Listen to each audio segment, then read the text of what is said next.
Hey, folks, good morning from the office. I'm your host, BKP. We're North Georgia's only live online morning show. Good Monday morning. Sorry I'm late for work. Yes, it's 8:01. I'm late for work. I don't like anything about that. Hold on. I'm looking for my show phone here. There's the way you can get in touch with us, 706-889-9700. And there's our email addresses and all the way you can follow us on social media. Got to have some sugar. Sorry. Got to have something to keep it going. All right, folks. Let me tell you, first of all,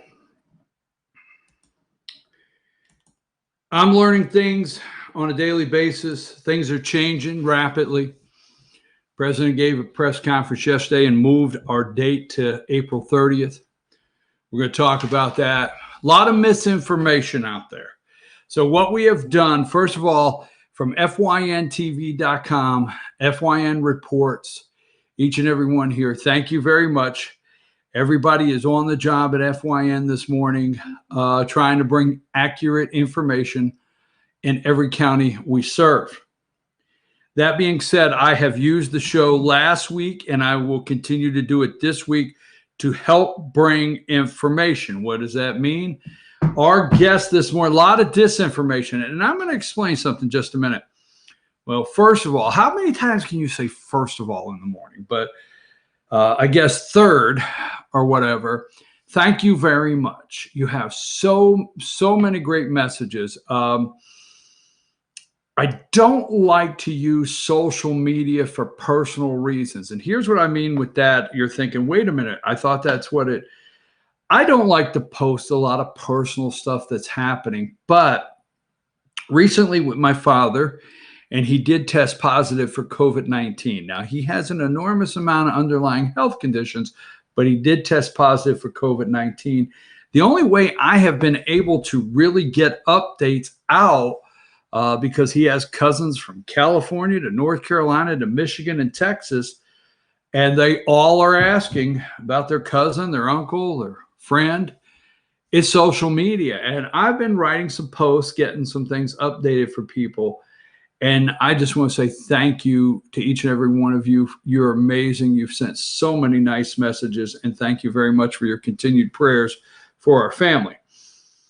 So that being said, do we want you in North Georgia? Do we not want you here? It's not a matter of wanting you. It's a matter of what's happening with this virus. Now, 3 weeks ago, I didn't see the virus in the same way. I didn't. But now today, we want to get the information out. Number one, 8:30 will be my guest. Fannin County, number one there, Fannin County Sheriff Dane Kirby. And Sheriff Kirby is going to try. You're hearing essential business, non-essential business. You heard somebody write on social media, oh, well, I still have here in front of me, folks, I have the Constitution. We still have to, we got to figure out how to get through the virus, have due process, have a Constitution that applies and is effective. And we live by the Constitution. You need police, law enforcement need to, if they pull you over, it has to be for probable cause. And I'm going to tell you something. There are some areas I understand it, but one of the scariest things to me is anyone in law enforcement with a uniform. And I love all these men and women. I've been talking to them. Last week we had Pickett Sheriff Donnie Craig, and we had Gilmer Sheriff Stacy Nicholson. And at 8:30 we'll talk to Dane Kirby of Fannin County.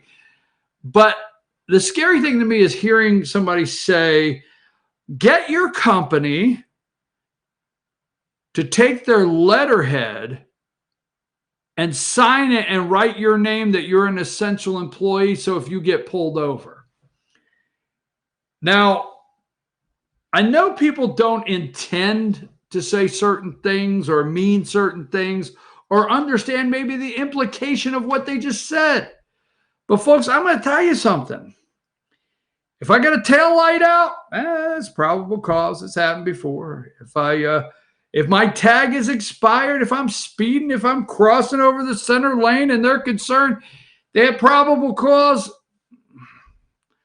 But just to pull me over and say, do you work at an essential business? Can I see your paperwork? Scary, folks.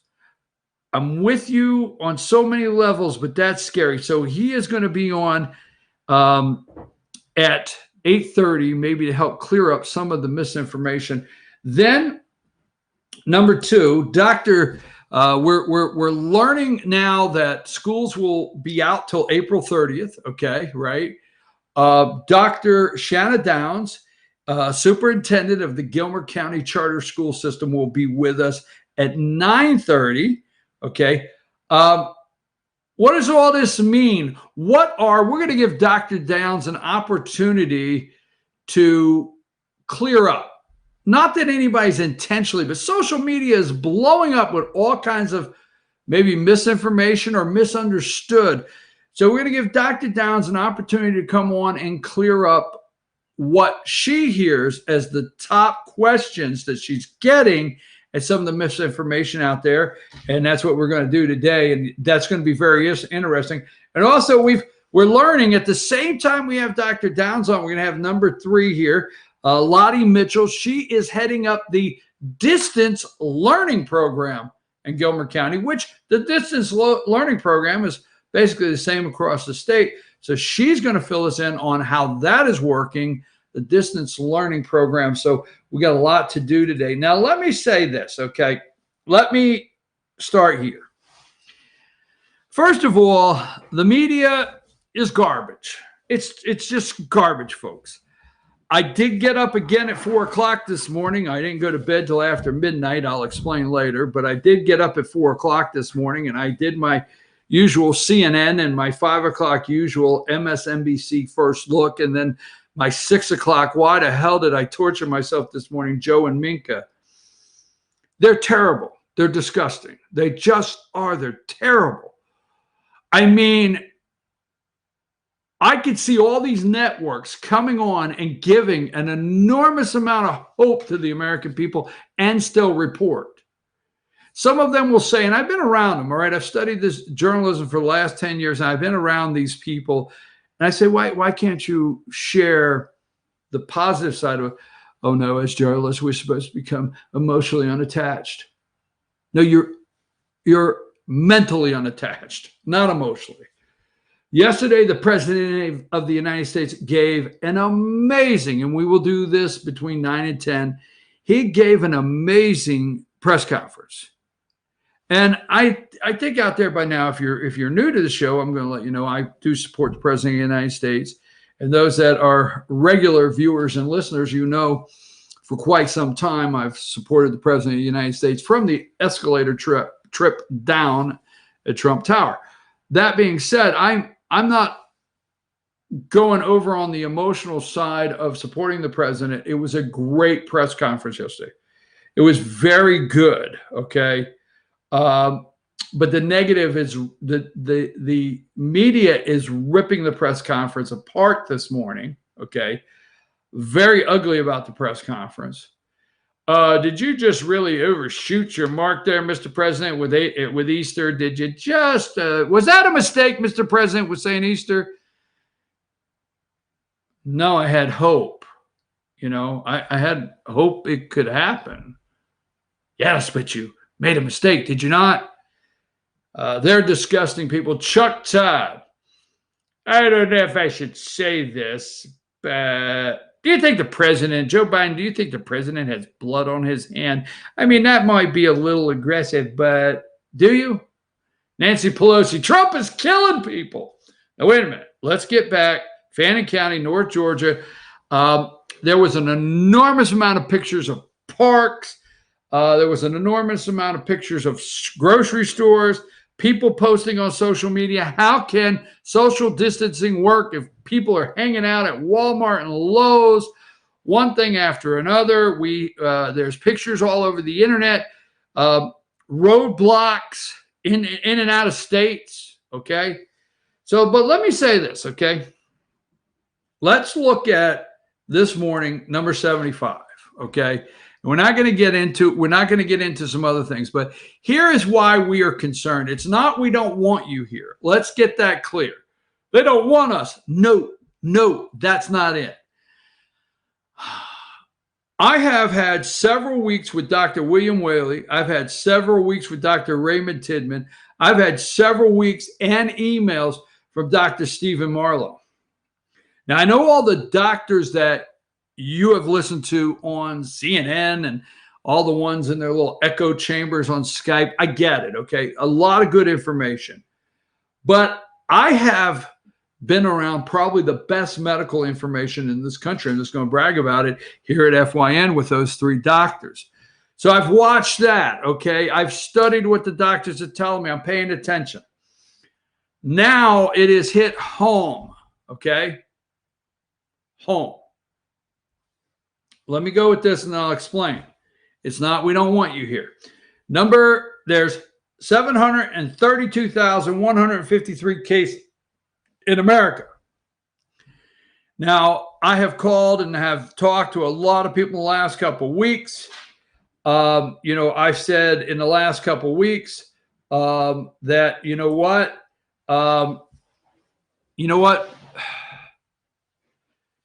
Let me say this. I have felt a certain amount of people had to die, and I'm not being insensitive, for me to think, well, okay, the government is doing all these things to shut our total economy down and collapse it. I still believe it's an orchestrated economic collapse. But that being said, let's not go back into where the virus came from. Let's not go back to where is it a bio attack from another country? Is it World War III? I've read all that. You've watched the videos, but let's stay where we're at today. 732 cases. Now, the media is negative, and they are yelling 143,055, okay, U.S. So they are not just betting against America. They're making fun of us, saying we're the leaders. Wow, Trump really won. There's actually people out there saying, oh, Trump is now the winner. He's won in the virus count. It's disgusting. It really is. 143,000. So, okay, Italy comes in second at 97. Why do we have, okay? Now, look at the testing. Italy is the 97,689. Look at the testing the U.S. has done. Now, Trump says the reason ours is so high, we've done more testing than anybody else. So let's go to let's click on USA, and let's go over here to number 76. Obviously, it's not something that we are happy to report, but there's 2,513 people have died at this time, and this is from the Johns Hopkins live moving website there that calculates every case reported and death reported. This is of about 7 o'clock this morning. Now, Italy has 10,000 deaths right now, and our hearts go out to our friends in Italy. But they have 10,000 deaths, okay? We're not compared to our testing, okay? We've done a lot of testing. Now, do I think the social distancing works? Yes. Have I been a critic in the past? Because I don't want to be a hypocrite, okay? Have I been a critic in the past? Yes. But I will tell you this.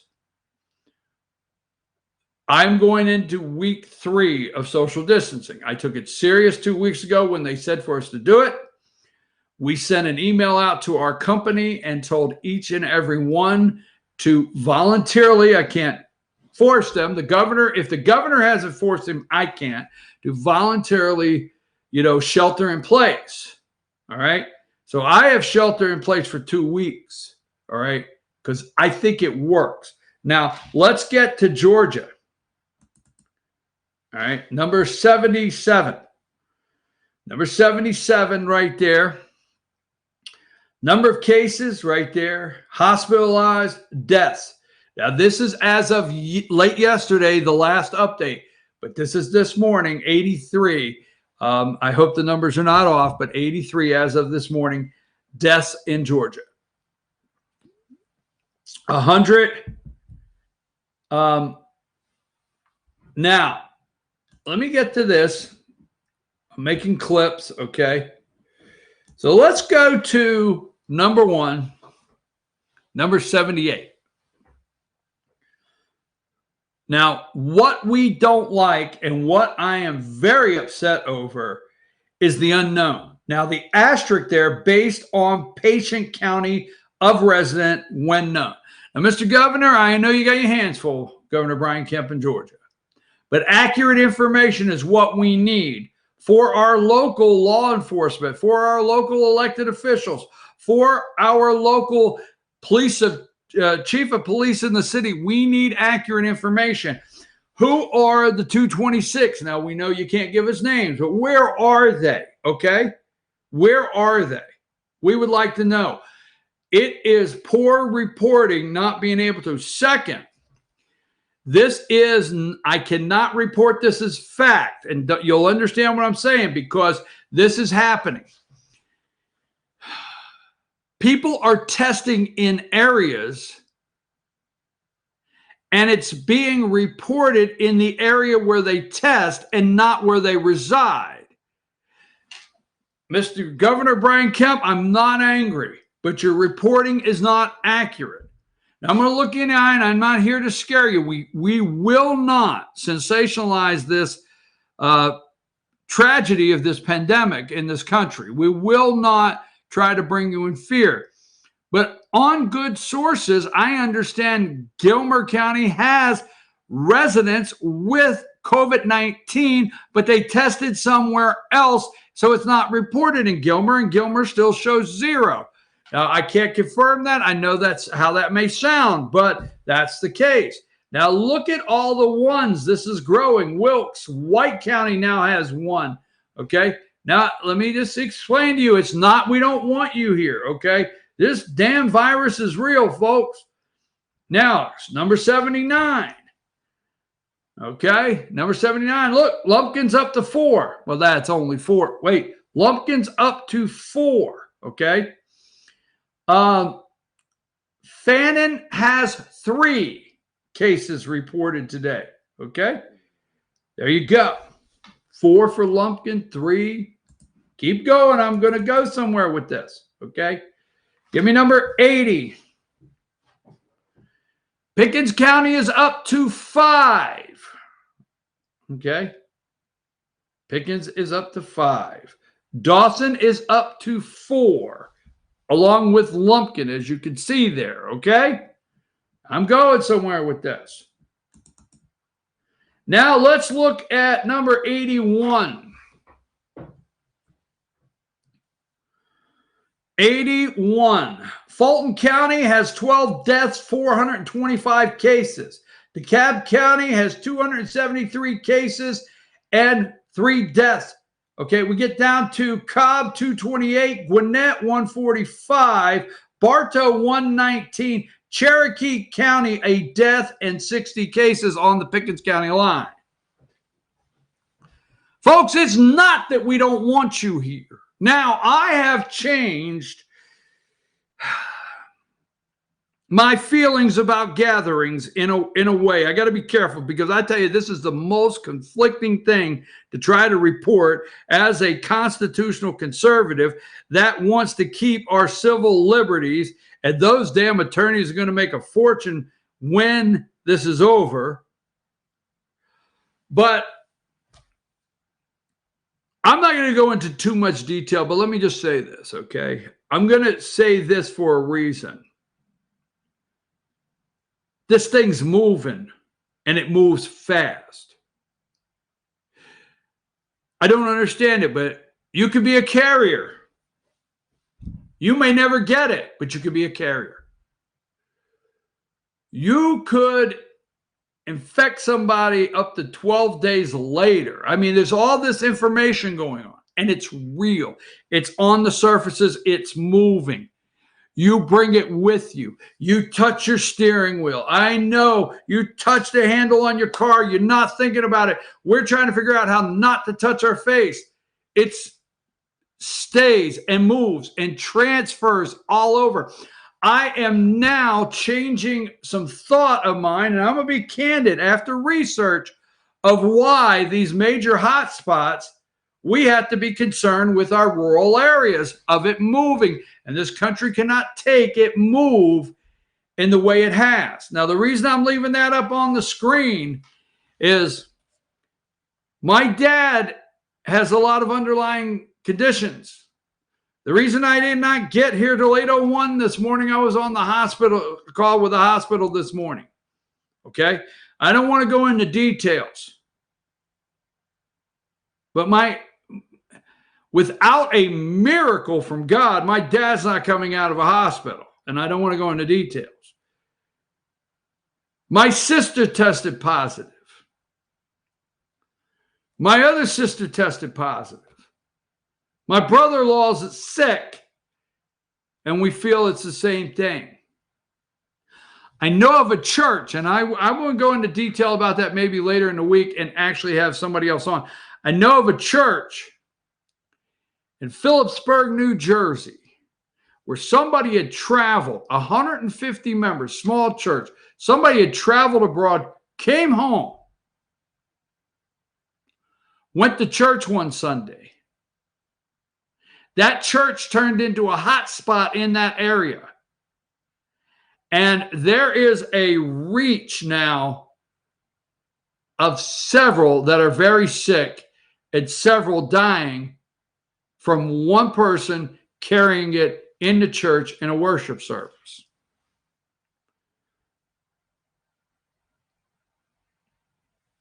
Look, folks, if you're from Fulton County, let me say this to you. It's not we don't want you here. Stay the hell home. If you're from DeKalb County, we don't want to see your damn license plates here. I'm sorry. I don't even know what I'm saying. I thought I would never say this as long as I live. Stay the hell home. It's not we don't want you here. We got to stop this thing from moving. And it's not that we're better than anybody, but we have to keep the virus where it's at. Bartow County, you have 119 cases. I have family that lives in Bartow County. Stay the hell home. Stay away from the seniors. I'm sorry to say this. Grandparents, grandkids, you can't go visit. Period. Our seniors are vulnerable. Joe Diffie died, and I'm not making light of that, country music singer. Seniors are very vulnerable. Seniors are dying. Yes, kids can get it, but they're the ones that are most vulnerable that are dying. It was never our intent. Cherokee County, you had 60 cases. Stay the hell home. All right? It was never. I have personally watched hardworking people develop North Georgia to say our doors are open, our roads are open, come fish, come canoe, kayak, float the river, come to our wineries, pick our apples, hike our trails, camp in our campsites. This is the most confusing thing for so many people to have to say, it's not we don't want you, you can't come. So we're going to talk about that with Sheriff Dane Kirby at 8:30. I'm your host, BKP, and then between 9 and 9:30, we're going to talk about what's going on in the country on the national level, and at 9:30, we'll have Dr. Shanna Wilkes with us. Take a break. We'll be right back with Fannin County Sheriff Dane Kirby.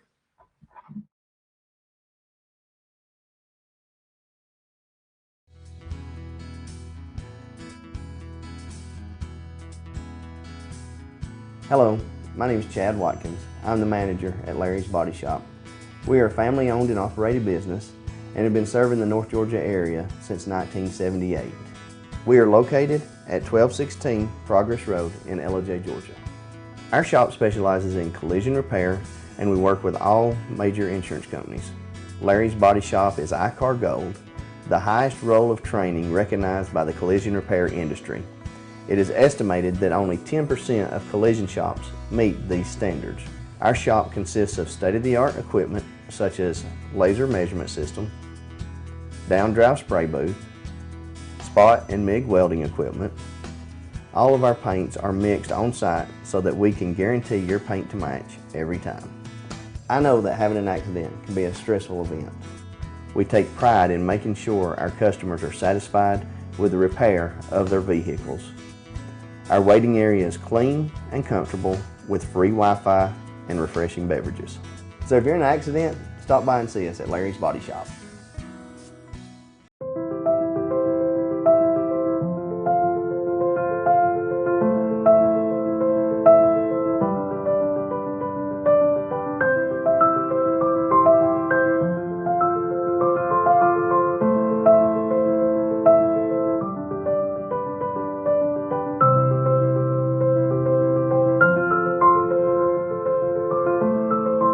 North Georgia Diamond is your source for diamonds in North Georgia. Ace is your healthful place for paint and home goods, tools, outdoor living, and lawn equipment. But did you know Ace Hardware of Blue Ridge is a little bit more? We have hunting rifles and accessories for your next hunting trip. We have Amish furniture imported directly from Ohio. And we have Ace Custom Woodworks for all your custom wood project needs, from cabinets to artwork. Ace Hardware of Blue Ridge. We have your new house in stock.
Hey, we're back. I'm your host, BKP. Good morning from the office. We're North Georgia's only live online morning show. Now, what we have been trying to do last week and this week, and we appreciate so many of these people coming on the show, and really what we're doing is try to bring you information to clarify some things or let you know how some things should be working with, a lot of counties in North Georgia and across the country pass state of emergency ordinances.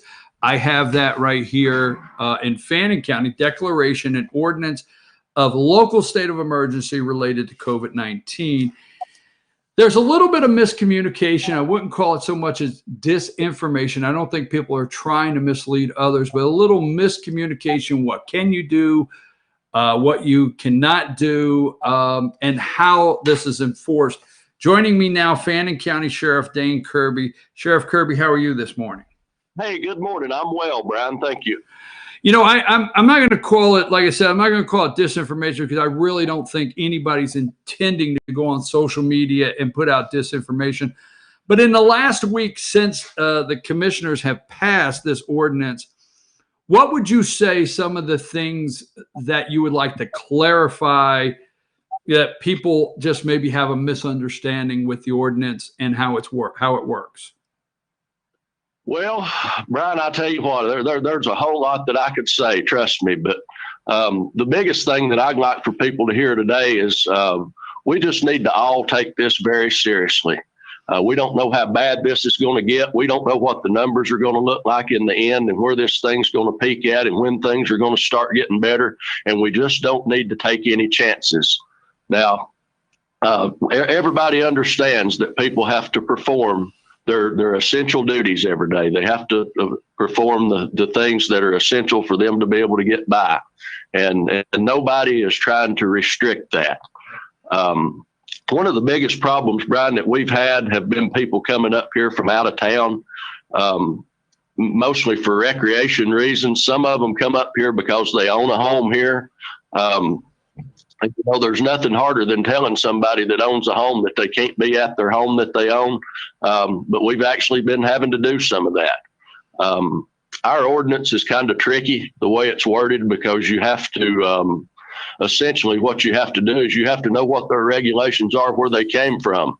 And we've got quite educated over the last couple of days about what other jurisdictions' regulations are. And some of them are similar to ours and some of them are not. But anyway, what I will tell you, Brian, is over the last 2 days, I myself and the Forest Service and our deputies here, we've been using our SROs and we've been using other people that have been off duty. We've come in and we've gone into the mountains up around Rock Creek and Noontootley and Coopers Creek where people have been congregating heavy, and we've been holding road checks. And I've really been calling them more information checks than anything because most people just don't know. They don't have any idea that Fannin County is under an ordinance that prevents their presence here. And I feel like it's fair to notify them of that and see how they respond. And I'll tell you, we have had 100% compliance and support and cooperation. We've had nobody even question what we're doing. They totally understand. And if they are restricted from being here, they turn around in the road right there and they head back. So I've been very, very pleased with the response that we've got. Well, I like the way you put that, Sheriff. Not so much a road check as much as an information check. And I like another thing is because, there's been a lot of media in Atlanta. Basically, they put up things and did reports. North Georgia's closed and so forth. We have been putting information out in many, but a lot of people probably feel this is the safest place for them to get outdoors, to get away from it. And their intent is not to come up here and bring the virus, but that's the fear we have because I'm looking at Fulton County has 425 cases today. And then you get down to Bartow has 119 and DeKalb 273. It's difficult for us to say we don't want you to come because we're not really saying that. You just can't. And although they feel they're safe up here, that's how the transmission has happened. So you and your deputies, how many places did you monitor this weekend, and how many people do you suspect that you asked to go home? We've checked in 3 different places. See, our problem areas have been the recreation places like Rock Creek, Noontootly Creek, the Appalachian Trail, Springer Mountain, Cooper's Creek. All those places are the places where people are actually really flooding to. So what we wanted to do is we wanted to make contact with just as many people that needed to be dealt with as we possibly could, as opposed to getting out here on Asker Road somewhere and checking and having contact with people who are just going back and forth home. So I think the way we did it was very productive. And Brian, I'm going to say honestly, we turned about 50% of the people that we talked to away and sent them back home. And a lot of the people that we talked to were already on their way back home. So they didn't need to be instructed to do anything other than exactly what they were doing. But we educated everybody about our ordinance. And, you made a comment there that we don't want to tell anybody that they can't come here. Well, actually we do. We have been telling everybody that right now, you need to stay home. You need to follow the guidelines that are put in place where you live. And actually the state of Georgia has a blanket order from the governor that suggests and it strongly recommends that everyone stay home and perform the essential activities. And all these people that are coming from jurisdictions that don't have stay-at-home orders in place, that actually would not give us the authority to fine them under our ordinance if they refuse to comply. That's what we've been telling them. Is, the state of Georgia has a blanket ordinance that requests that you stay at home and you perform only the essential activities. And we're requesting that you follow that and do it. And everybody has agreed and complied. I've been very pleased. Sheriff, I want to thank you very much for clearing that up. And I apologize if I'm, if anybody out there misunderstand me. I actually, what I am saying, on a normal day, it's tough for us up here to say we don't want you to come here because that's the economic engine. So that's really where I was going with that. That's tough for us to say that, but they have to. I couldn't agree more, Sheriff. It's not we don't want to be friends with you, but you can't come here now. And correct. So I'm glad you cleared that up, Sheriff. Let me ask you this also. And you mentioned Asker Road, and I like you brought that into it because if you're out there nationally across the state, it's one of the heavily traveled highways across the county here in Fannin County, but it carries a lot of traffic that people are going to work or going to the store. That's essential. You guys went to the areas where you knew the visitors would be, and I could say nicely visitors that should not be here this past weekend. You went there instead of doing like road checks on Asker, where a good majority of that traffic is either going to the store, drugstore, or essential workers that have to be out. So you guys picked a different way, my words, to go after the enforcement this past weekend. Correct. Yes. And while I've got you here, Brian, I'd like to throw a shout out to Sheriff Nicholson as well. I got a call from him late Saturday night, and usually when my phone rings from him after hours, it's usually bad news. But this time he had, they've been kind of monitoring and tapping into some of the chatter that's going on Facebook and other places like that. And they had tapped into a little problem that they had seen going on Rock Creek. And they just initially and immediately assumed, that it was their Rock Creek in Gilmer County. And the first thing he did was call me, and I explained to him that the problem was on our Rock Creek in Fannin County. And of course, he acted appropriately and called his people off, but they were ready to deal with that problem had it been theirs. So everybody's monitoring this stuff and doing what we can. I've actually been going around to rental cabins myself when I've been getting complaints and speaking with the people. And the biggest problem, Brian, that we have, and this is what I want everybody to hear right here, this is something that's we're going to end up having to deal with this after this coronavirus thing is already over and put to bed, but it has really opened our eyes to a problem that we have here in Fannin County, and that is people renting cabins through VRBO and Airbnb who are not registered with us here in the county, and they are actually collecting hotel motel tax on these cabins. A lot of people are, and they're not paying it. I've ran into more than one case of that, and had to turn. I've spoke with the homeowners, and of course I've not said anything about that yet because I got to get all my facts together. But that's what's happening. I've been able to do that since I've talked to some of these homeowners, and we explained to them that it's a potentially $1,000 fine per day for everybody, or for every day you have someone in this house. And they have everyone got back with their renters, and they've made arrangements to send them home either immediately or first thing the next morning. So we've had a lot of success with that, but we've also found out that there's some of it going on here in the county that we're going to have to stop. Sheriff, I appreciate all those comments, and we're moving along in a great direction. I want to go into something else. I mean, after the ordinance, there is a list of businesses that say essential, a list of business non-essential. Obviously, the jurisdiction in the city of Blue Ridge, and we see the business doors closed there. How is the sheriff's department monitoring the non-essential businesses that are in the county? And let me just also say that, and correct me if I'm wrong, if you own a business, small business, and you're non-essential, you're to be closed to the public, but that does not mean you, the owner, can't go lock the doors and go in the back and do paperwork or fill back orders by yourself, correct? That's correct, Brian. The way I read that is they're closed for business, but that does not mean that they cannot come to work. And to answer your question honestly about how we're enforcing it and how we're monitoring it, we're not. We're not able to at this point. Our focus and our concentration at this point has been cleaning all these people out of these recreation areas and trying to clean these rental cabins out. Okay, I get it. I get it. Understandably so. There's only so much you could do.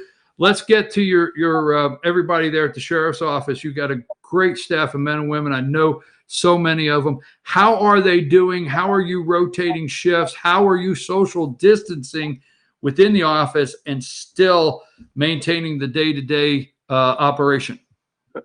Well, the social distancing part of it, Brian, we're not amongst ourselves, but what we've told everybody and the common sense that comes out here is that, stay away from people just as much as you can. Our SROs, of course, they're not going to school currently, so they've been great. They've been here at our disposal every single minute. We've been utilizing them a lot. They're a great group of guys to get out and work with, and they've been very helpful and beneficial. We kind of rotate our CID staff out a little. I ran a few of those guys out of the office the other day and told them to go home for a couple of days because I was going to be needing them later, keeping them in reserve.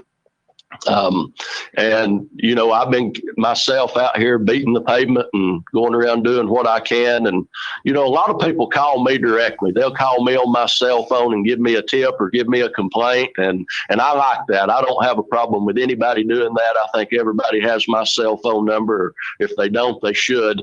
And if somebody knows of somebody somewhere that's rolled into town 2 days ago in a cabin that's normally not occupied, that's probably on the VRB program, I'm glad to go out and check it and find out what the deal is. I thought it was interesting, not to interrupt you, sir, but I thought it was interesting. You text me about, we've been talking about getting you on the show, and you text me and you said, when I get back in service, you've been out of service a little bit, phone service, because you've been out checking these cabins in areas that don't have phone service. Yeah, that's true. A lot of our places where people are congregating is kind of out away from everything. But, back to the rental cabin thing real quick, Brian. Debbie Jackson in the commissioner's office does a fabulous job of keeping up with all that stuff. And it's quite intensive because you got the hotel motel tax end of it and you've got the registration end of it, and monitoring all that is a big job. But Debbie's great at it. And what I was going to say was Debbie sent out an email to every single individual that owns a cabin in Fannin County. Absolutely. In the rental program. I have not had the first case of somebody, I don't think yet, that has been part of that group of people that has violated that. The problem is these people who are not registered, who are not paying the hotel motel tax, they didn't get the email. So, some of them live in Texas, California, all over the place. They didn't get the email, so they don't know that we're under an ordinance. They don't know that they're potentially setting themselves up to have to pay $1,000 fine for every day they have somebody in their cabin. So that's the big problem we're going to have to deal with. Let me hit on just a couple more things before we have to go. I know you're busy, each and every one of you out there during this time. The Fannin County ordinance is, and not to quote it this morning, folks, but it's written in a way that if you live in an area and your county or city or municipality has passed a shelter in place, then this one says, then you can't come here if you're in shelter in place there and come into Fannin County. But as the governor, like you brought up, shelter in place right now is suggested in Fannin County. I mean, it is strongly suggested. And if you're from out of the county, there are some, and for cabin rentals, there are some strong fines that too. But the shelter in place is something that I don't know that you could, I'm not going to get into that, but putting up roadblocks on the main roads, the people are not being told they cannot drive on the roads or really even take their own risk to go anywhere. Is that not true? That's absolutely correct, Brian. If you're from Fannin County, inside the boundaries of our county right here, it is suggested that you perform essential activities only. But if you decide you want to take off and go to Rock Creek fishing, there's not anything that anybody can do to you for that. But now I will tell you, and you should probably will monitor this in the coming days too. The Forest Service is getting ready to crack down even more than they have. They've already closed all their trailheads, right? And the recreation areas that are on U.S. Forest Service, such as campgrounds and things like that, they've already closed it. And Mike Tipton has been great. Every time somebody sees Mike Tipton out in public, they need to pat him on the back because he is a hardworking individual that really cares about the community. And Mike told me yesterday that they're getting ready to possibly crack down even more. He don't really know exactly what's coming, but we're going to have to find some way to curb this thing. Now, I'll tell you, as of about 6 o'clock yesterday evening, we had really put a great big huge dent in this thing. But now we'll have to see what happens next weekend, but we'll be prepared to be set up in the places we were last time this weekend and go back and do the same thing again. Well, it's very difficult because the campgrounds are closed and people want to come up here and do 48-hour camping and things of that nature. So I can understand where those are the areas because, like I said, our business here, Sheriff, we scour social media just to make sure if we see somebody post something, not maybe intentionally, but it's just off the mark. And when we see somebody post something, hey, there's a roadblock and you can't get from Pickens to Gilmer County, that's not true. That's not true. 515 is a state highway, and until the governor says something about state highways, you just really got to let people travel on the roads. You do, correct. Sheriff, what this morning, while we have time, what things maybe you wanted to make sure the citizens know about the Fannin County Sheriff's Office, or how you've been in great detail. You gave us great detail this morning, but what are things that you want to make sure you get to say to the public, or maybe give them information that you don't think they've heard yet before we go today? Well, thank you for that opportunity, Brian. And I want everybody to know that we're doing everything we can, and we do care. I've been accused of not caring and just a lot of people say, well, let's just see how they handle this and let's see what they do. And, this is new ground for all of us. Sometimes we don't know what to do. We just do what we think is best. And what we've been doing is we've been trying to find a reasonable way to send everybody that's not from Fannin County back home, because that's where they need to be. And we'll continue to do that. But if you see a Fulton County tag in the Ingalls parking lot, that's no reason to flip out. That's pretty good, Sheriff. There are people from Fulton County and everywhere else that have a legitimate reason to be here that I don't have any business with. you got to understand a lot of these people from Fulton County and other counties and other states, even like Florida, they have second homes here. And a lot of these people that I've talked to, they've been here for a month. Right. They've already left Florida for the winter and they're here. And this is where they reside several months a year. I get it. And I agree with you. If you see a Fulton County tag, I mean, it could be a nurse, it could be a doctor, it could be somebody with EMS, it could be somebody up here that is trying to help your office or anybody else's. So, I mean, we do have to be careful with that, but we do understand we're cautioning everybody because we don't want to transmit this virus. And friend, it does transmit fast. Yes, absolutely. And we're doing everything that we can to stop it. I want people to calm down just a little bit. And like I say, if you see an out of state or an out of county or out of city tag on the road or in the Ingles parking lot or Home Depot somewhere, don't flip out.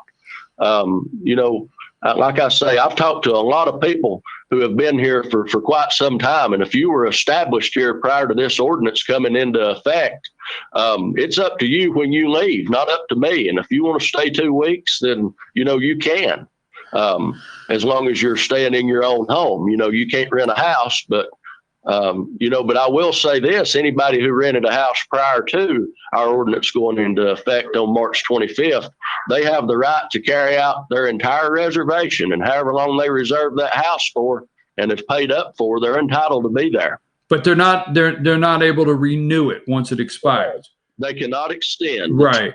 Hey, Sheriff, let me just say this on behalf of our entire staff here. I got an opportunity to talk to Sheriff Nicholson on the show, get information out in Gilmer. Got an opportunity last week to talk to Sheriff Donnie Craig and Pickens, and now yourself. You guys are taking it serious. I do know that. I just know some people, like I said, and we say this in all due respect, people. We're all, I think you said it's different ground. We're just treading on different ground, folks, and relax a little bit. Sheriff, I want to extend to you any way here at FYN that we can help you get any information out, or if you need to come back on again another time, don't hesitate to contact us. Well, Brian, thank you very much. And you have been, and like always, you are very helpful, and you have the community's best interest at heart, and you're a great way for us to get out there, and I appreciate you giving me that opportunity here this morning. This really, really needed to be done. So thank you for that. And if anything comes up in the future that I think we need to get out, we'll get back together. Thank you, Sheriff. We appreciate it. You have a great day. We know you're busy. Folks, we've been on the phone with Fannin County Sheriff Dane Kirby, Fannin County Sheriff Dane Kirby. And, this past weekend, you watched probably all of the major media outlets in Atlanta. North Georgia's closed, Fannin's closed. And I want to clear this up. The sheriff did correct me and on this because I wanted to make sure it was understood. It's not easy for us to say we don't want you here, but we have to say you can't come here, or you can't come here. It's not because we don't like you. It's not because we don't want you here. It's not because we don't love you, period. It's because this virus transmits, and it does, and I know it personally, and it transmits fast. And we do need to slow, treat, right? Slow it down. Have to slow it down. And the only way to do that is stay in place. Don't move it to the rural areas that it's not infected yet. I'm your host, BKP. Good morning from the office, North Georgia's only live online morning show. We're going to take a break, and then we're going to talk about the president's press conference tomorrow. And I don't even have words. I mean, obviously, I don't have a deep vocabulary to begin with, but I don't even have words on the media. They're just despicable. Let's go with that one, right? I'll be back right after these messages. Don't forget, wait. Don't forget at 9:30, Dr. Shanna Wilkes, Gilmer County Charter School System Superintendent, and Lottie Mitchell, who's heading up distance learning. Wow, there's a new one, right?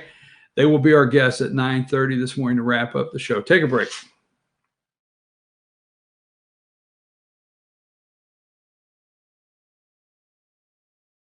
Circuit World has 9-piece living room packages at incredible prices. Get this stylish sofa and love seat, 3 tables, 2 lamps, 43-inch 4K TV, and stand, all for only $1699.99 or $129.99 a month. Or get this 9-piece living room and reclining sofa and reclining love seat, now only $1999.99 or $149.99 a month. These packages are amazing. Stop in today at one of our 5 locations and get the furniture you've always wanted at Circuit World.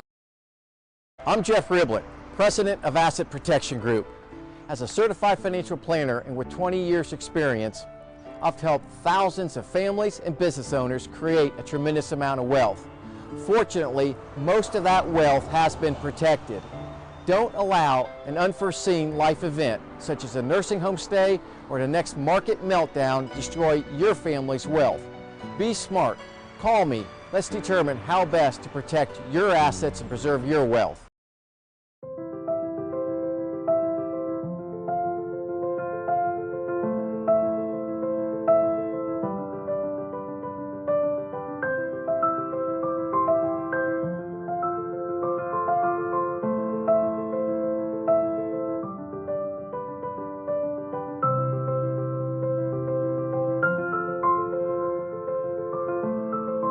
North Georgia Diamond is your source for diamonds in North Georgia.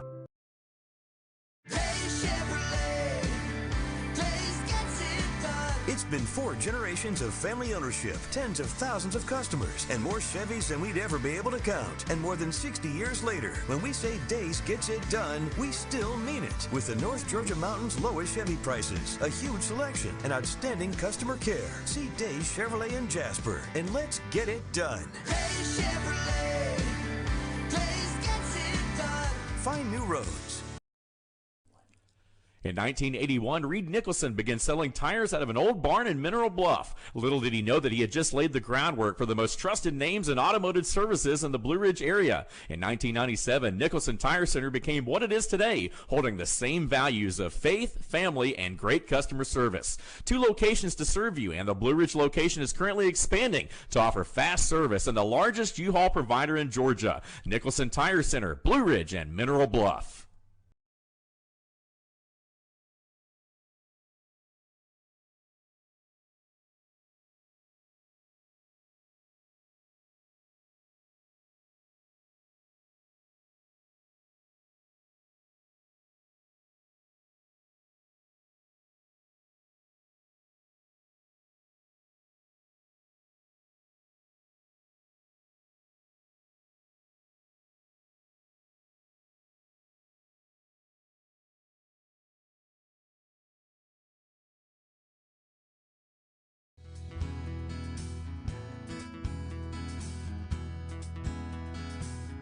Hello, my name is Chad Watkins. I'm the manager at Larry's Body Shop. We are a family-owned and operated business and have been serving the North Georgia area since 1978. We are located at 1216 Progress Road in LOJ, Georgia. Our shop specializes in collision repair and we work with all major insurance companies. Larry's Body Shop is ICAR Gold, the highest role of training recognized by the collision repair industry. It is estimated that only 10% of collision shops meet these standards. Our shop consists of state-of-the-art equipment such as laser measurement system, down-drive spray booth, spot and MIG welding equipment. All of our paints are mixed on-site so that we can guarantee your paint to match every time. I know that having an accident can be a stressful event. We take pride in making sure our customers are satisfied with the repair of their vehicles. Our waiting area is clean and comfortable with free Wi-Fi and refreshing beverages. So if you're in an accident, stop by and see us at Larry's Body Shop.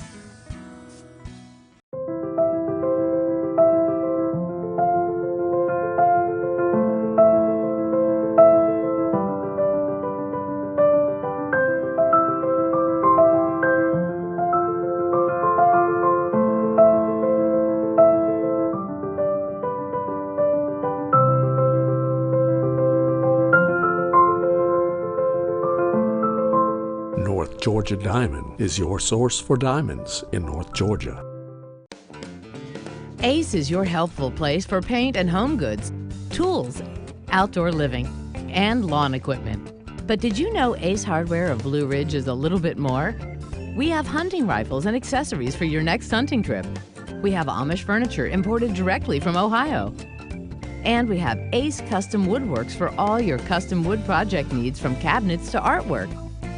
Ace Hardware of Blue Ridge, we have your new house in stock.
Hey folks, we're back. I'm your host, BKP. Good morning from the office, North Georgia's only live online morning show. Now keep in mind the email address on the screen, the phone number. You can reach us if you have any information, if you need help with anything, you don't know who to call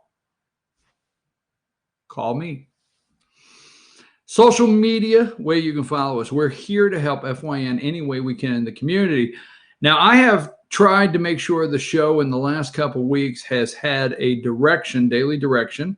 No, I have not bumped my head and all of a sudden like Kelly Loeffler, but I'm trying to stay away from politics just for a minute. I can get it in there. You wait and see. But I've been trying to use the format, is that what it's called? Big words today, of the show to bring information. And we just had Sheriff Dane Kirby. Now, I want to clear something up. So when I say listen closely, it's not a sign that, I'm not trying to be disrespectful, not trying to dumb it down, because, hey, look at me. I'm used to people doing that for me, like talking real slow and say, listen close. But who is responsible for what right now is probably some of the most is confusing information, okay? Different counties are passing different ordinances down the same line, couple words difference. So the Sheriff of Fannin County addressed cabin rentals. And I received a message from a resident from another county on the cabin rentals, okay? And let me just say this, the Chamber of Commerce, everybody's working together. But the Chamber of Commerce is only trying to pass the word along, and all they have is the emails of their members. So when you say, hey, did our chamber do this? Let me say, Sheriff brought up Debbie Jackson. Debbie Jackson does not work in the Chamber of Commerce of Fannin County. She works in the Fannin County government. Now, not to go backwards in the way back, but when Bill Simons was chair commissioner, okay, he looked into the fact that hotel and motel tax was not being collected properly, and he put one person in charge of just that. That's Debbie Jackson. So that's what the sheriff of Fannin County is referring to. So if your county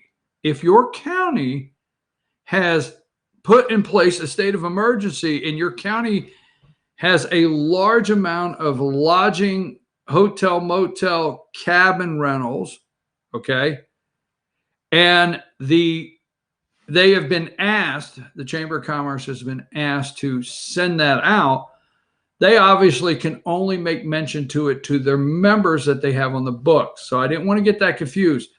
Debbie Jackson and Fannin, not Chamber of Commerce.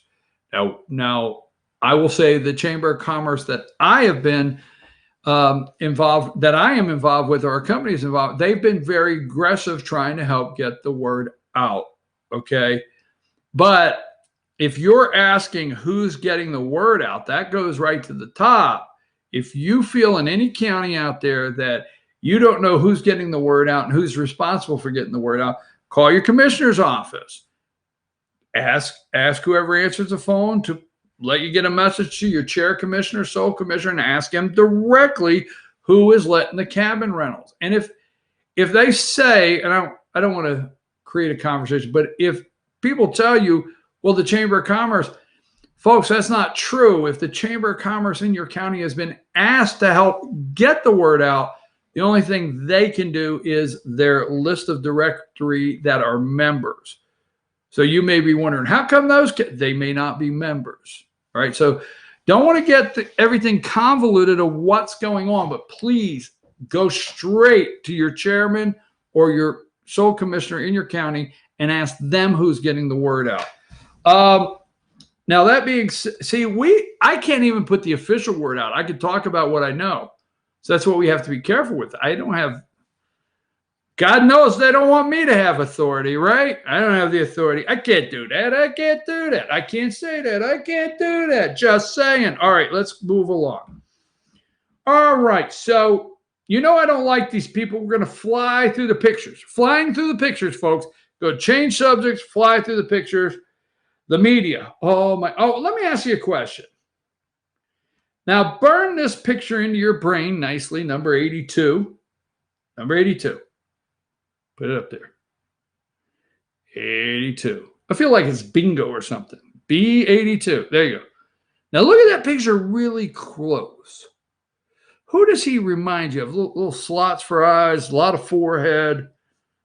I mean, who did he grow up to be? Does he look a little like this guy, number 63?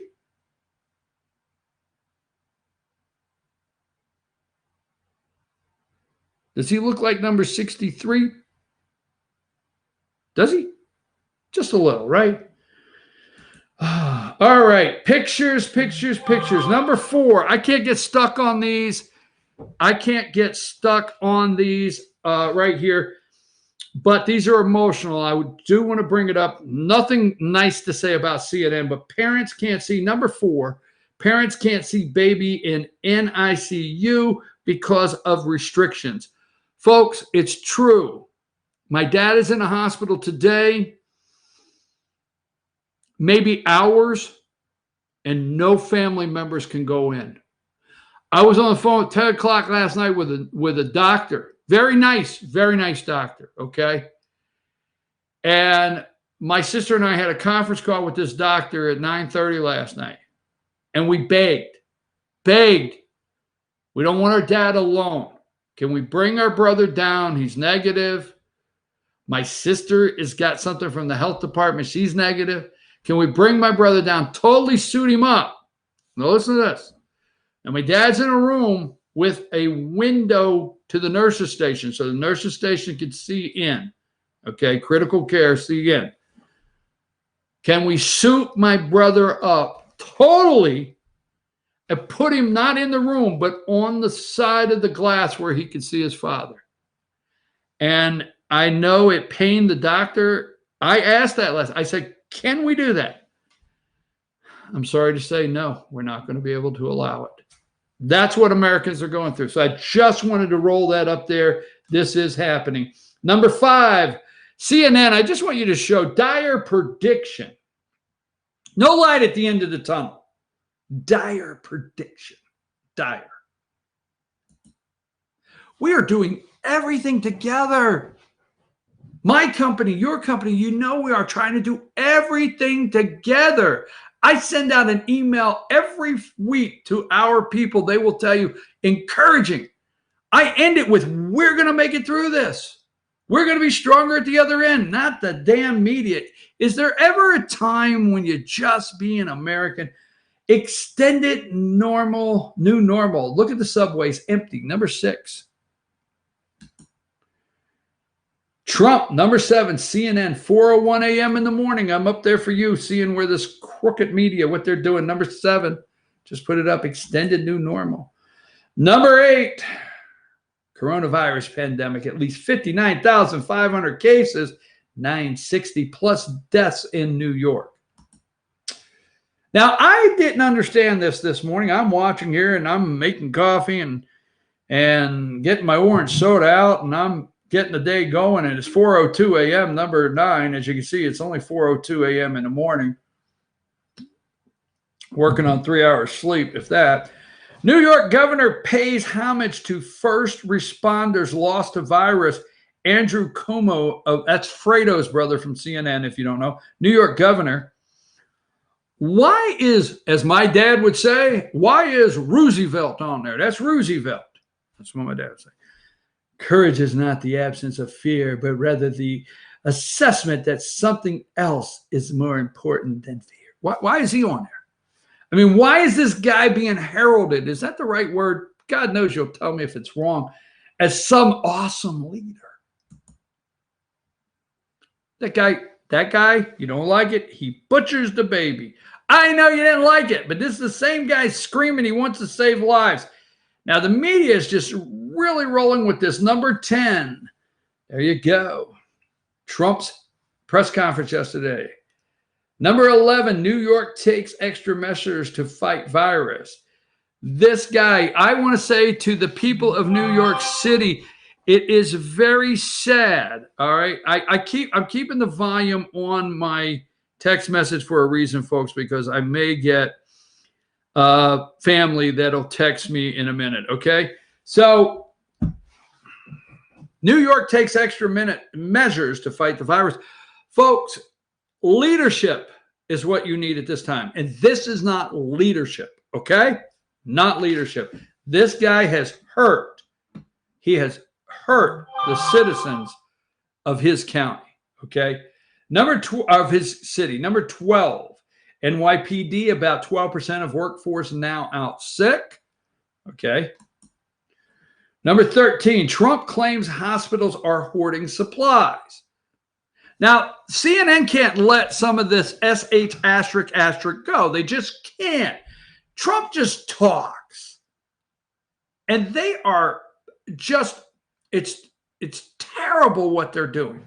He just talks. And he's saying, look, the hospitals got, we're not dumb here. If we shipped them 13,000 masks all last year and all of a sudden they've got 330, we're wondering, hey, could you have a couple boxes you should not have and get them to somebody else?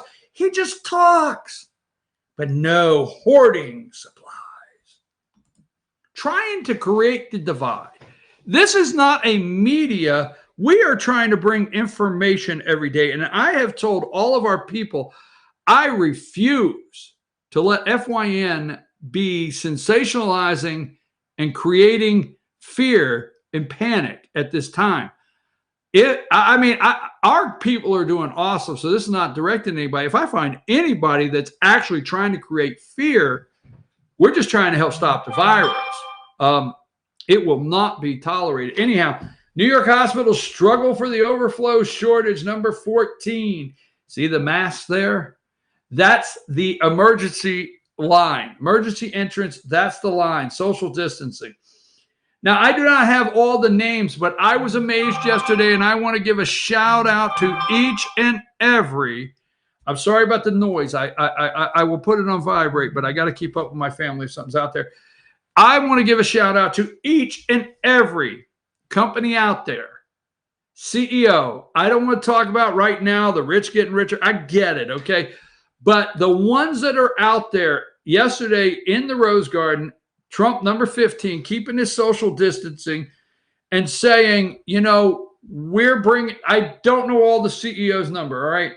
Every level of government is working nonstop to obtain more equipment for medical workers. These are CEOs that the president is getting up and saying, we're here for America.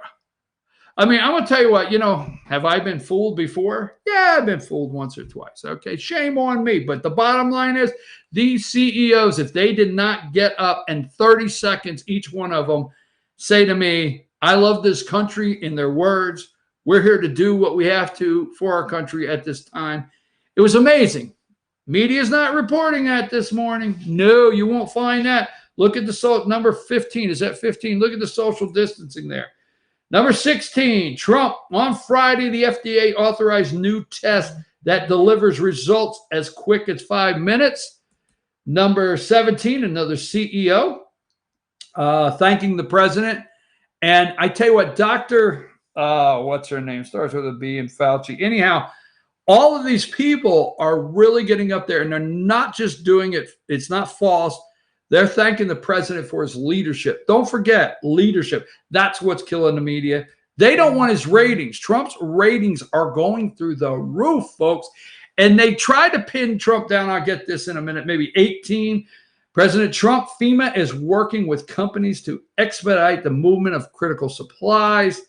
Here is another CEO, number 19. Sorry, I'm not slowing down. I've got to go here because we have our guest coming up. We're going to talk about the kids, the children's. President Trump, FEMA is working with companies. Another CEO here. Number 20, another CEO. President, FEMA is working. Another CEO. It was an amazing press conference. Now, the American people are tuning into the press conferences. Let me get a little further away here. Okay, number 21. President Trump think we will be well on our way to recovery by June 1st. Okay, he talks. He's a what if guy. All right. What if we go to church on Easter? What if we start letting rural areas, and the doctors are breaking the information down and he's accepting it, but the media is too dense. You know, these people in the media, I will say this, they have several more of those fancy framed degrees on the wall than me. I get it. I get you're so damn smarter than I am. I get it. But this guy here does the what ifs, and he talks out loud. He is transparent. This guy comes out 90 minutes. This is the hardest working man I know. Damn, that was me just a minute ago. Well, close. We're neck and neck. But I'm being serious. 7 days a week. It's Sunday afternoon. He's going into these meetings with these CEOs, folks. He's going into meetings, CEOs, and he's hearing them, and he's hearing this one, and he's hearing the doctor, and he's taking the data of logistics and moving equipment across the country and getting things in place, and he's listening to the doctor of when we could have this tamped down, and he's listening to Steve Mnuchin on what we could do as far as getting payments out. This guy is he's amazing. I'm just telling you, I know you think like, well, we expect that out of you. Here's the problem is MSNBC, NBC, CBS, they don't want to carry the press conferences because people, the American people, Democrats, Republicans, Democrats, all of them are tuning in, and it's scaring them half to death because people are actually saying, oh, that's Trump. That's not the guy you told us about. So anyhow, his ratings, and they gave him a blistering, question. Your ratings are going up, sir. They try to pull, Mr. President, let me throw this out. I'm going to reel this hook in. Your ratings are going up. We know you can't resist that.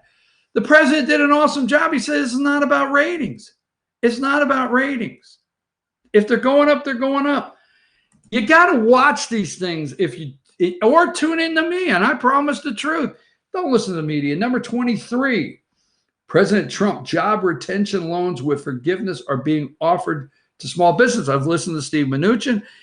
My understanding is if you are a small business, now not just SBA lender, okay? Now they got to get the money into the states, but credit unions, anybody that is a lending institution, not just SBA, can get you this loan. And if you're a business and you say, loan me X so I can sustain and keep my people and pay them for 8 weeks, it's going to be forgiven. Now, I don't know whether you like that or not, but we got to keep this ball rolling. Number 24. There's the little Fauci, Dr. Fauci. President Trump extended social distancing guidelines till April 30th. Is her name Burke? I don't know. Number 25, Deborah. We'll call her Dr. Deborah. President Trump peak not expected for 2 weeks. These doctors are doing an amazing job. Remember what I said. I asked a question of Dr. Stephen Marlowe, if you listened Friday, infectious disease doctor in Atlanta. The man he's on target. And I said, Doctor, first and foremost, Dr. Stephen Marlowe, the American people want to know, the two doctors, is Trump surrounded by the right people? And he said, I got two things, Fauci and I'll call her Deborah. And Trump is surrounded, the president, by the right people, and Trump is doing the right thing. Let's go with number 26. Okay. President Trump didn't threaten to quarantine New York, New Jersey, and Connecticut. Let me tell you something. Okay. There's governors in Florida say, Mr. President, can you keep people from New York in New York? Can you keep the hot spots from moving? Trump talks. He talks. Well, maybe we could do that. Next thing you know, the media has turned this. Why are we turning this into a Como moment? Why are we turning this into a negative moment when, you know what? New York, you can't come here right now. Just saying. But no, he didn't. He set the record straight yesterday. Very good, set the record straight. Number 27, President Trump, Humana and Cigna are waiving co-pays and deductibles for coronavirus treatment. I don't know about others, but that's what he said yesterday. Number 28, could potentially hit peak in deaths by Easter. And this is sad. Number 29, and I'm going to have to leave it here because we're going to have our other guest on and we'll have some more stuff. Number 29. What's this lady's name? Oh, God. You got to understand, I try not to remember these people. I despise it. And she's with PBS. So are we roundabout paying that salary, PBS, her salary, to get up? Look at Trump's face. I love it because she gets up and says, Mr. President, the other night on Sean Hannity, you said, and he's like, no, he took, and then look at number 30. I want governors to appreciate the job we are doing. So she tried to start a problem. You don't like governors. Let me tell you something, okay? Okay, so Governor Inslee at Washington State, if you go back to the scales of justice, okay, and you look at all of the things on the debate stage, all of the nasty, really nasty things that Governor Inslee at Washington State has said about our president, Donald Trump, go back, look, the Green New Deal, listen to what he's called Donald Trump. You can do sound clips all day, this big, of what Governor Inslee of Washington State has called the president of the United States. President doesn't like him. Says, I don't like him. He's a failed, presidential candidate. The president of the United States, just because he gets up this morning, he doesn't like somebody. I don't like Inslee. But he, along with me, we're sending all the help we can to Washington State to get them through it. Folks, I got to take a break. On the other side of this, I'll have Dr. Shanna Downs, the superintendent of Gilmer County Charter School System, and Lottie Mitchell, Distance, head of the distance learning program, right after this.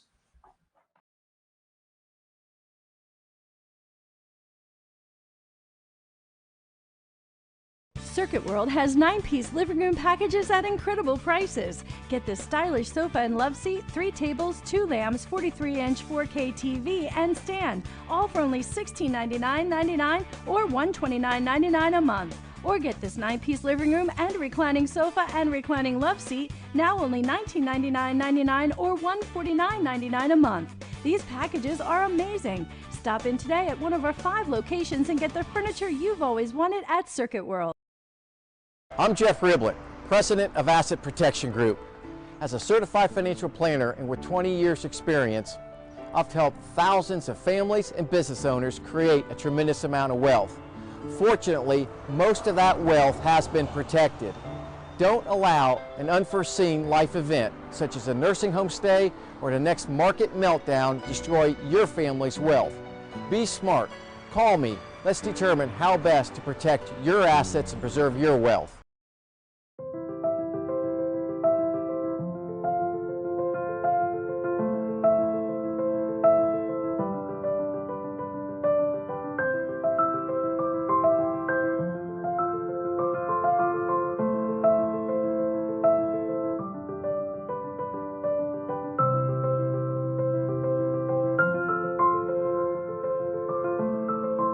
North Georgia Diamond is your source for diamonds in North Georgia.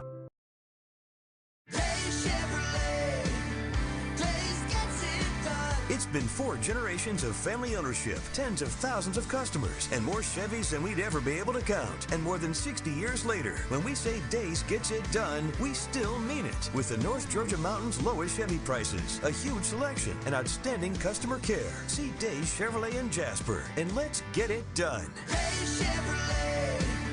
Days gets it done. Find new roads. In 1981, Reed Nicholson began selling tires out of an old barn in Mineral Bluff. Little did he know that he had just laid the groundwork for the most trusted names in automotive services in the Blue Ridge area. In 1997, Nicholson Tire Center became what it is today, holding the same values of faith, family, and great customer service.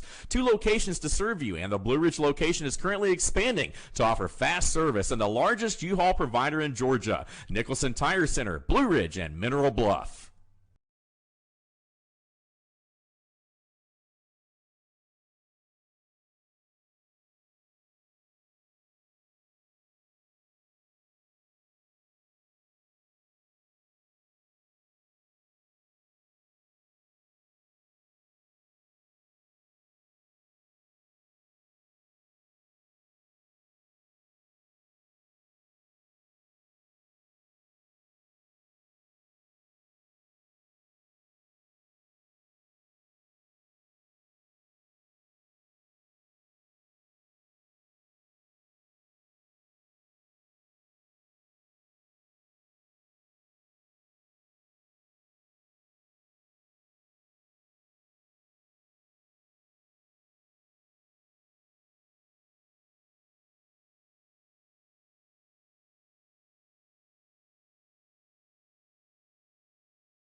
Okay.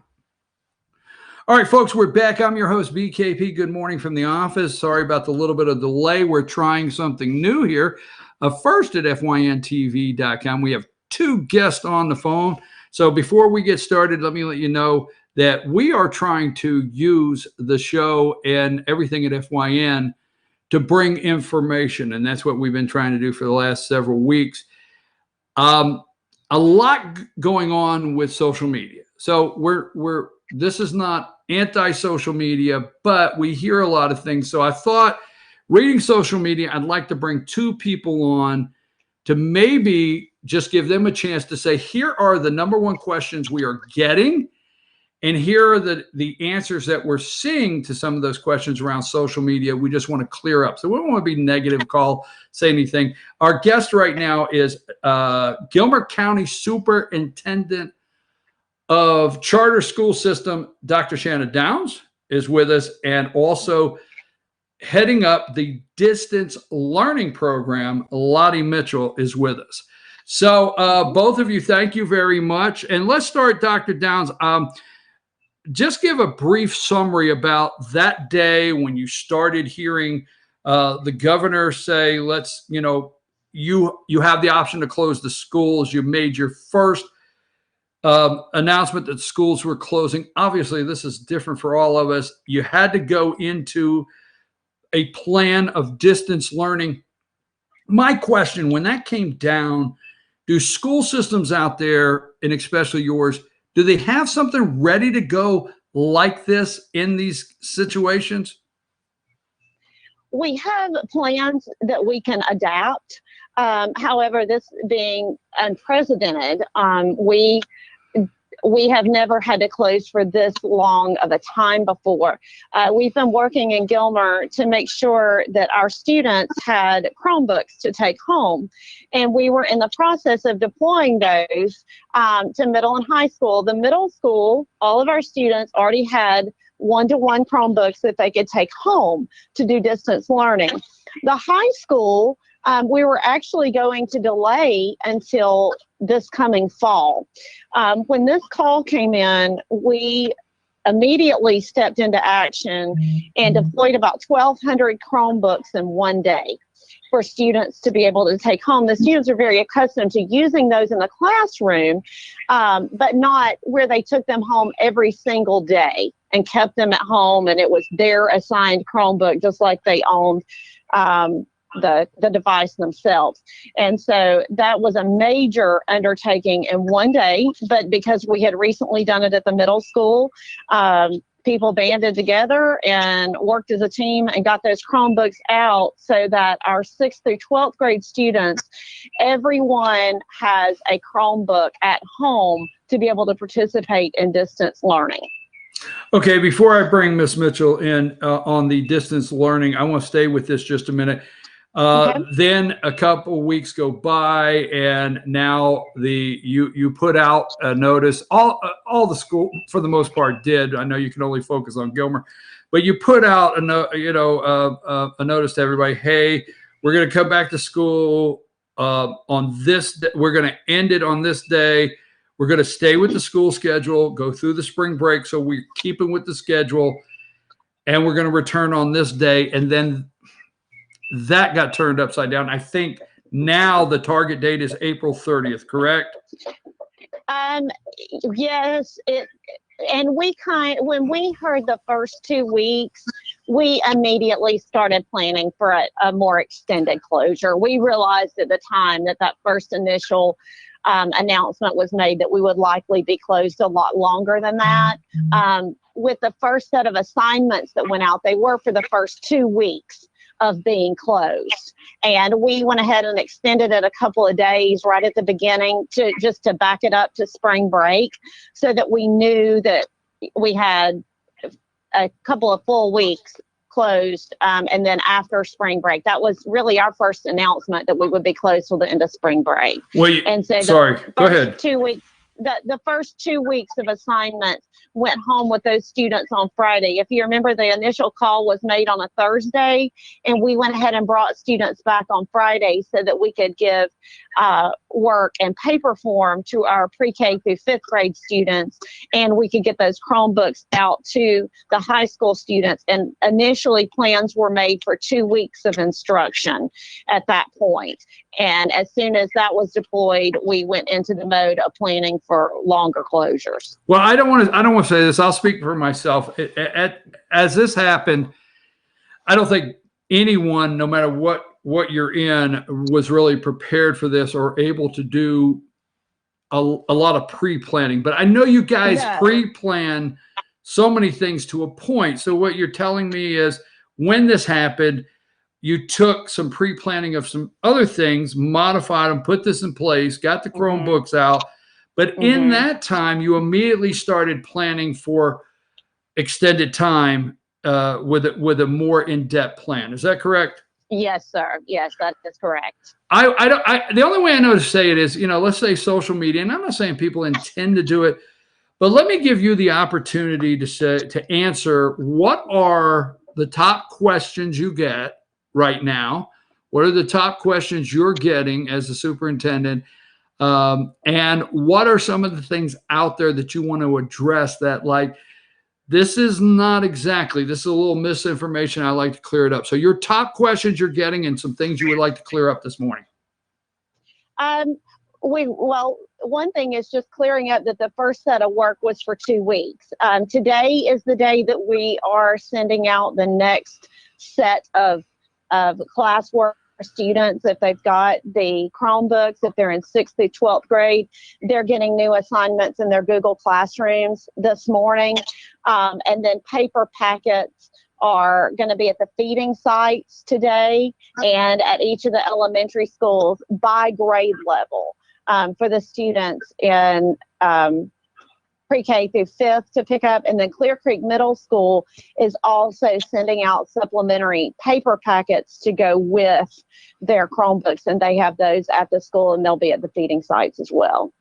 Okay, head of the distance learning, Lottie Mitchell, let me bring you in here. Thank you for being with us. Can you just, for those that don't understand, and you're probably talking right to me, what exactly is the distance learning program? How did you put that in place? And how is it working? Well, we started a few weeks ago when we knew that there might be a possibility, as Dr. Downs had said, when we knew there might be a possibility that we might be closing, we went ahead and started planning with our teachers, with our academic coaches, started putting some student packet work together. Last week, we did send home the first 2 weeks that we were out, that we were prepared for. Last week was spent planning for this week. The teachers are having virtual meetings and planning together and bringing packets together with their academic coaches. And we have put together by grade level some work that they can work on this week. The principals are doing a great job of letting their parents know through their website, through social media, through text alerts, how this material is going to be available to their students. Let me ask you this, because, although I'm a little older, I kind of remember how it works. So by time you get to high school, you're supposed to be picking up on working independently. In fact, that's what my teachers continued to tell me. It's the only way I can put it. All right. Well, let me back it up, because the high school students, I wouldn't say it's easy right now for them, but getting their distance learning assignments, they should be working more independently, not having to, lean so much on mom and dad or an adult. Middle school, we're getting to the point where that is another stepping stone of working independently. So, they rely a little more on mom and dad or, a guardian or somebody in the home. Mm-hmm. How is this working for the K through 6? How's this working for someone in 1st grade, 2nd grade? I'm going to use the word difficulty, but what is the difference right there and some of the things going on in that area? One thing our teachers are doing, we're having office hours. We have advertised office hours from 10 to 12 that the teachers are available by email, some by phone, so that students or parents that are having difficulty can contact their teacher for extra help or support or assistance. A lot of our teachers are very creative. They're doing instructional read alouds, posting them in Google, and the principals can actually share some of these read alouds through text messages. They can send a text message out and parents can click and see one of the kindergarten teachers reading. You're right, middle school is a transition in working independently, but the elementary, the teachers are very much aware at this point of trying to do practice and review at this point, so that it's something that the children are already familiar with. It's going to be very difficult at this point to introduce new material. We are looking into that, but right now we're trying to be conscious that the teachers doing a lot of the parents are doing a lot of the teaching right now, and the teachers are trying to be conscious of that when they're making some of these plans and these activities for the students. Well, let me say this. I by all means, parents at any level want to be involved with their kids' education. And just saying it, I don't know if this is exactly how it's working, but a parent could say to the high school student, did you check your email? Did you check your email? Do you have your lessons? And they better be done by the end of the day. I would think, and not that they're not involved, but I think the grade school going back today, you have to have more interaction with the parents or somebody that's checking the email for the kids, checking the assignments for the kids. And you did explain that. Just go in a little more detail how that is working with the teachers. And I guess just a little more on how they're putting certain time that they could do virtual lessons with them and so forth. Just highlight that a little more. The high school has a little bit of a different schedule in that a lot of those teachers are contacting their students, their class directly, and having class through Google Classroom. They were using Google Classroom at school, and now it's extended to home. Since the students now have 6 through 12, they have their Chromebooks at home. And so a lot of the teachers are actually having class, and the children can interact with them through Google Classroom. They're doing Google Meet with their students and trying to do tutorials and provide assistance when the children are have difficulty in some of the content. Dr. Downs, let me bring you into this question because the only thing I would know to do is that if I'm a parent today of a child in 5th, 6th grade or any grade, how concerned are parents right now? And is this going to move things back a little bit for the students? Are they not going to be, even though you're doing your best? And I'm gonna say, I know you're doing your best, but is this going to move the students back a little bit on the ability to, achieve the next grade level or get to the point they want to be? It's disrupting everybody's lives. How is it disrupting the students? It is definitely disrupting everyone's lives, and the students being no exception to that. One good point, Brian, is that when we get to spring break in the school year, because of the state mandated testing that occurs at the end of the year, we almost go into a review mode after spring break. So we're lucky in some ways that this hit at the time of year that it did, that we were almost to that point of reviewing the year. So I think it will set the students back somewhat, because simply the student lacking the face-to-face with the teacher and that instruction, no matter how much we send home to do independent work, there's going to be gaps. And there's going to be gaps between the abilities of some families to be able to help their students through the work. Some of our parents are still working or just not prepared to help their students with it. So I think it will put us back, but we would be a lot further back if we were not doing all of the instruction that we're striving to do right now. Well, the not going into the virus itself and the dangers of it living on surfaces and groups gathering, and I know that all too well. You obviously write your curriculum. I tried that word. I tried it, but I'm going to get it out anyway. I took a shot. I knew what it would be. But now that is actually changing. And let me ask you a question. I was thinking the other day and just sitting around talking with people, social distancing folks. But, what does the school schedule look like? Now, I know so many things are unknown. The President of the United States has moved this out to April 30th. The governor has closed the schools to the end of April. What does the school schedule look like? And you know, what is sense of urgency to one is different to another. So a high school senior that's thinking, wait, I want to take the SATs. I want to apply to college. I want to walk across that football field and get my diploma. I want to enjoy the summer and head off to college. What are some of that thing, the planning, and what's some of that look like for the seniors this year? Well, luckily, most seniors have already applied to college, but our colleges are waiving the SAT and ACT scores right now for students wishing to apply, since those two tests have been canceled. The sad part about it, Brian, is that, you know, we really don't know when this is all going to be over. We're going to do our very best to have, you know, graduation on the football field. If it's after the 4th of July, we want to give our students that opportunity to walk across the field and receive their diploma, just like the classes have every year leading up to this. You know, we've also got prom. Prom's a big deal for some of our seniors, their senior prom. We're going to do everything in our power to make sure that some of those kind of memorable milestones happen for our students, but we can't schedule anything right now because we simply do not know. But we'll do everything in our power to make sure that those things do happen. Well, I understand if something was to be said and misunderstood, it could run rampant, and we don't need to do that this morning. And I got it. I'm with you on that. But I do want to say, or let you tell the viewers and listeners, all of those plans are being tentatively put into place. Yes. If X equals Y. Yes.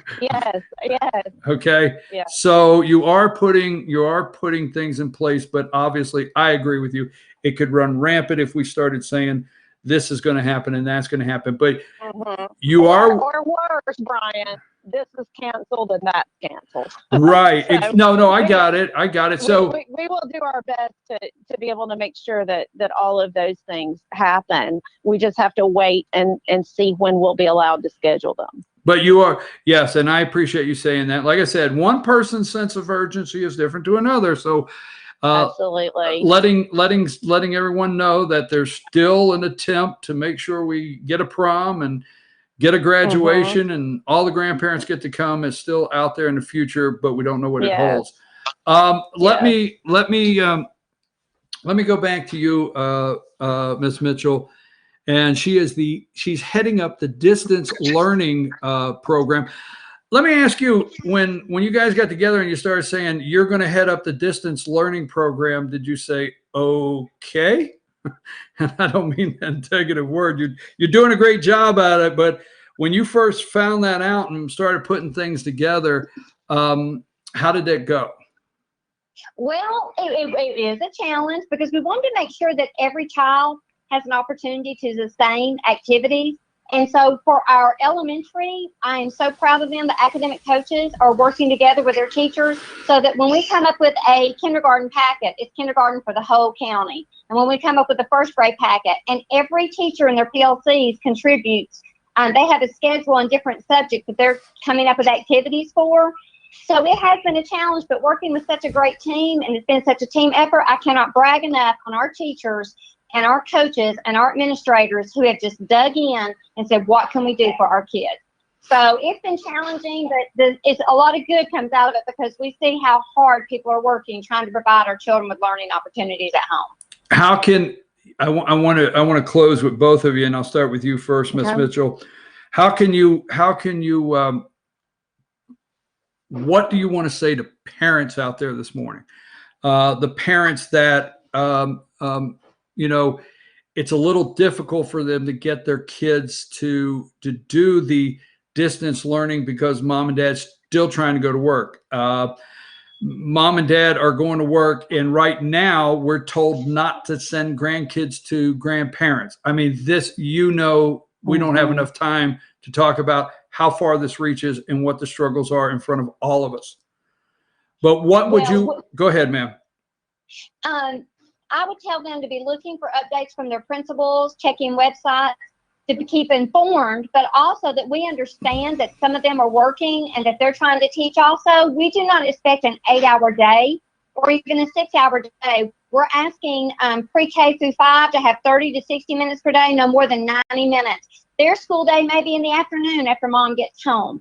A lot of activities, we're trying to have it where even at the elementary age, especially 3rd, 4th, and 5th, they can do a lot of these activities on their own and maybe just have a little bit of guidance from parents. But we do know that there's parents trying to work and continue, and we just want to encourage them just to keep on keeping on. We know that they have a difficult job if they're trying to work and be the teachers in the afternoon. Okay, thank you very much, Dr. Downs. Could you do me a favor? Wrap that up also, what you want to extend out there to parents, and also as you close, let people know where they could go and get the most accurate information. Like if you hear this, hey, we're not saying it's wrong, but if you want to check it, go to our website, look here or whatever. So what would you like to close with to tell the parents and how to get the most accurate information at this time? Definitely go to our website, or we try to put things out on our Gilmer Schools Facebook page to try to reach more parents and more community members. We're sending out telephone messages to parents using the phone numbers that are stored in Infinite Campus. Things do change. Since we started this, we've changed our feeding pattern to make it more efficient to reach more students. We went from reaching 500 students to reaching 1,600 students by changing it. And we sent out that information through a phone call. You can reach us through email on our school website. If you have a question or a concern that you really need to answer directly, you can reach out to us or our school principals by going to the websites. But make sure that the information you're getting is directly from our schools, whether it's from the district office or from the individual schools themselves and principals. Let me ask you one more question before we close that came to mind. And okay. I understand you can only speak to Gilmer County Schools, but could you just mention, because I've heard different things of this distance learning new program, how you and other superintendents and other school systems have all been working together in so many ways to just back and forth with information, trying to come up with a good system for everybody. Has that been taking place? It has. The focus of the discussions between superintendents statewide are less on the curriculum itself and more on personnel, dates, and safety. The curriculum piece is that conversation is occurring more locally because each school system has a different platform for distance learning. Some school systems do not have the one-to-one technology that we have from 6th to 12th grade. So a lot of that is more local. We work with our systems that are right around us to try to maintain some consistency. We work closely with Fannin, but as far as a state as a whole, the distance learning varies greatly. There are systems in other parts of the state that are doing absolutely no distance learning whatsoever during this. Dr. Downs and also Lottie Mitchell, thank you so much this morning. And what I want to say is, obviously through this time, as dates go on and things change, anything we can do coming back on, talking in a week, 2 weeks, or questions that come up, or any way we can help get information out, we're going to try to continue to do that and help you all the way through to these young men and women and little guys and girls getting back into the classroom. So thank you very much.